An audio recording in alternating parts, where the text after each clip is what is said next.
माझ्याबरोबर आत्ता 2014 किंवा 15 पकड, लॉकडाऊनच्या आधी. हां, लॉकडाऊनच्या आधीच. हां, 16. हां, मला एवढं एक्झॅक्टली आठवत नाही, 15 का 16च असेल. मी शिपवरनं घरी आलो. 9 महिन्याचं माझं कॉन्ट्रॅक्ट होतं. मी घरी आलो आणि घरी आलो, 1-2 दिवस गेले.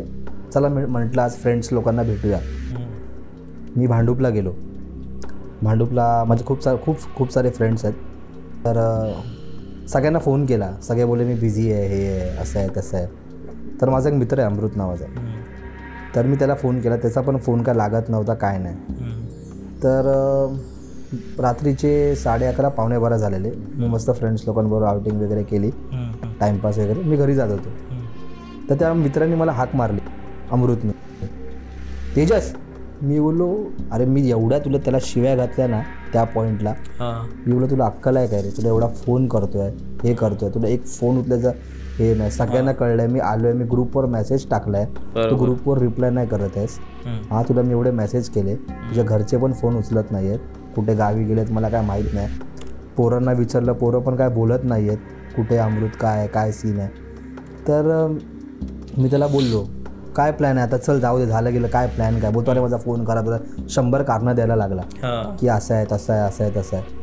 तर मी बोललो चल काय करायचं आहे, काय प्लॅन आहे. तर बोलतो मला ना दारू प्यायची खूप इच्छा आहे रे तेजस. तर मी बोललो आत्ता 12:15, 12, 12:30ला तू बोलतोस. तर बोलतो आपण नंतर मजा करू, तेव्हा तर मी काय जास्त काय हे नाही करत, म्हणजे एवढं पण मी करत नाही. तर एक फ्रेंड पार्टी देऊया, चल तुला. बोलतो नाही तेजस चल ना, आत्ताच चल ना. तर मी त्याला बोललो की आज नको, आता मी चाललो घरी, घरचे फोन करत आहेत, आपण उद्या भेटूया मस्त. तो बोलतो मी उद्या नाही भेटणार तुला, आजच. हां, जे आहे आजच, आत्ताच, उद्या बोलू नकोस. मग अमृत कुठे गेला, काय गेला. तर मी बोललो चल रे जा. मी बोललो चल. मग त्याच्याबरोबर मी गेलो. एक जागा आहे, भांडूपलाच आहे. तर तिकडे गेलो, तो पियाला, ठीक आहे. मी बसलो त्याच्याबरोबर, मी खाल्लं विल्लं, सगळी मजा केली. 1-1:30 वाजता वेटर बोलला सर आपका हो गया तो बंद करने का, चलो. तर मी बोललो हां बिल लाव. बिल वगैरे त्यांनी मागवलं. जो वेटर आहे ना तो कॅमेरा रूममध्ये मला घेऊन गेला. आणि कॅमेरा रूममध्ये घेऊन गेला तर मला बोलतो की भाई साहब आप किससे बात कर रहे थे. बोला मेरे दोस्त से बात कर रहा था. आणि जेव्हा मी कॅमेरा बघत होतो ना तेव्हा मी एकट्याशीच बोलत होतो. आई शपथ. आणि नंतर बाहेर आलो, पोरांना फोन केला. मी बोललो अमृत कुठे आहे. बोलतो अमृतला एक्सपायर होऊन एक महिना झाला. मी बोललो काय बोलतो आहे. तर बोलतो का कशाने. तर बोलतो त्याला कुठेतरी पिकनिकला जायचं होतं. पोरं सगळे पिकनिकला जात होते. पोरं भांडूपची जी त्यांच्या आमचा फ्रेंड सर्कल आहे त्यांना पिकनिकला जायचं होतं. तर हा काय बोलला माहिती आहे, तुम्ही लोक पुढे जावा. कर्जतला कुठेतरी जात होते, तुम्ही लोक पुढे जावा, मी मागून कारनी येतो. हे आमच्यापेक्षा मोठी पोरं ताई, आम्ही त्या जनरेशनचे, म्हणजे 2016, म्हणजे हा माझ्यापेक्षा 4-5 वर्षांनी मोठाच, म्हणजे आमच्या दादा टाईपसारखा असं, म्हणजे माझा खास मित्र असं मित्र पण बोलू शकतो, दादाच बोलू शकतो, पण एक बॉन्डिंग होती आमच्यात असं. हां असं तो आम्ही त्यांच्यासमोर उठ बस काय करायचं ते कर सगळं. तर मला पोरं बोलतात की अमृतला एक्सपायर होऊन 1-1.5 महिना झाला. मी बोललो बोलते काय फेकू नको. मी त्यांना त्यांची भंकस करायला लागलो. तर मग त्यांनी मला स्टोरी सांगितली की आम्ही लोक कर्जतला जात होतो. हा बोलला की तुम्ही जावा, मी कारनी येतो मागून, ठीक आहे. आणि माझ्या आईवडिलांना नाही, माझ्या फॅमिलीला कुठेतरी सोडायचं आहे, त्यांना ड्रॉप करून मी कारनी येतो, मग मी रात्री तुम्हाला जॉईंट होतो. आणि जेव्हा हा कर्जतला येत होता, ही लोक ट्रेननी गेले, त्याला 100 वेळा बोलत होते की अरे नको जाऊस, चल आमच्याबरोबर चल, त्यांना ओला काही करून ते कसंही जातील तुझ्याकडे, कशाला तू वेगवेगळं जातो, चल ना एकत्र मजा करू. तर हा काय ऐकला नाही. तर हा कर्जतला जेव्हा फॅमिलीला ड्रॉप करून तो जेव्हा कर्जतला येत होता, मित्रांना जॉईन होत होता, तेव्हा त्या ट्रकमधून काहीतरी सळ्या असतात ना, त्या सळ्या अशा मागे ब्रेक मारून का चढणावर त्याच्या सळ्या मागे आल्या आणि डायरेक्ट त्याच्या अंगात घुसली. तो तिकडे जागेवरच मेला 1 महिन्यापूर्वी. आणि जेव्हा मी शिपवरनं उतरलो ना, शिपवर त्याच्यावर मी पार्टी करत होतो भांडूपला, जी पायाखाली जमीन सरकली ना माझ्या, हे 2 इन्सिडेंट मी तुला सांगितले जे माझ्याबरोबर मोठे झाले. एक शिपवरचा तो रमेश भाई आणि हा अमृत. मला तो वेटरनी जेव्हा मला कॅमेरा त्याचा तो दाखवला, CCTV दाखवला, बोलता किससे बात कर रहे थे इतना 40 मिनिट. तर पब्लिक आपके पास, पब्लिक पण माझ्याकडे बघते.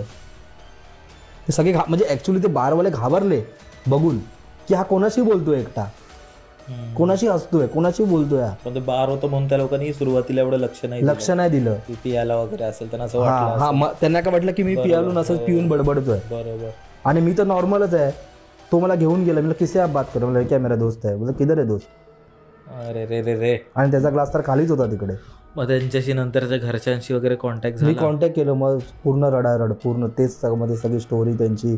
असं झालं, अमृत बरोबर तसं झालं, हे झालं, ते झालं. मी बोललो काय, मला कोणीच सांगितलं नाही. बोललो मला कोणी मेसेज पण नाही केला, कुठल्याच मित्राने मेसेज. म्हणलं तर मीच सांगितलेलं की तुला मेसेज करू नको, शिपवाला आहेस तू, उगाच तुला टेन्शन नको म्हणून. मी इकडे आलो, फोन करतो, उद्या बघ अमृतचा फोन आलो, घरातले मला देत आहेत. आणि मला नाक्यावर अमृत भेटला. असे आहेत अजून 2-4 किस्से आहेत बाबा. ते असं मला एकदम जे हार्ट टचिंग होतं ना, ही भूतापेक्षा जास्त स्टोरी आहे. इमोशनल. आणि ते नंतर कधी दिसला कधीच नाही. मग त्याच्यानंतर परत कधीच नाही. त्याची इच्छा असेल ती. आणि तो दारू पियत होता. हा, तो पियायचा. तो तुझ्यासोबत जेव्हा बसलेला तेव्हा दारू पियत होता तो. मी पैसे भरले तर तो मला बोलला मला पार्टी दे, तू शिपवर आलायस, मला पार्टी पाहिजे तुझ्याकडे. आणि त्याचे ग्लास संपत होते. आई शपथ. बापरे, असे काहीतरी घटना. हाँ, कॅमेऱ्यामध्ये बोलतो सर आप वो ग्लास आप मुंह पे क्यों लगा रहे हो वो ग्लास.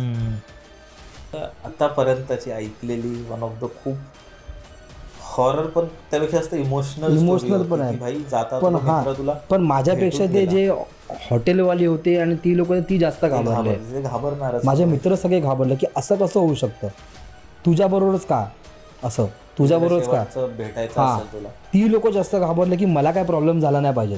बरोबर. ठीक आहे, तो गेला ते एक वेगळी गोष्ट. एक आम्हाला एक इमोशनल टच देऊन म्हणजे वेगळंच होतं ते.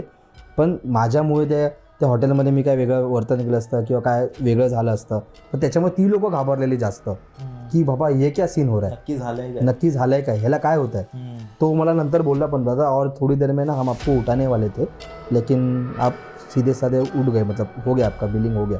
ते लोक घाबरलेले की कोण आहे, किससे बात कर रहे इतना टाइम से. 2 वाजले. हां, मग ते लोक जास्त घाबरलेले. बाहेरची पब्लिक पण बघून येते मला ते घाबरलेले की असं काय होतं याच्याबरोबर. तो एक इन्सिडेंट झालेला.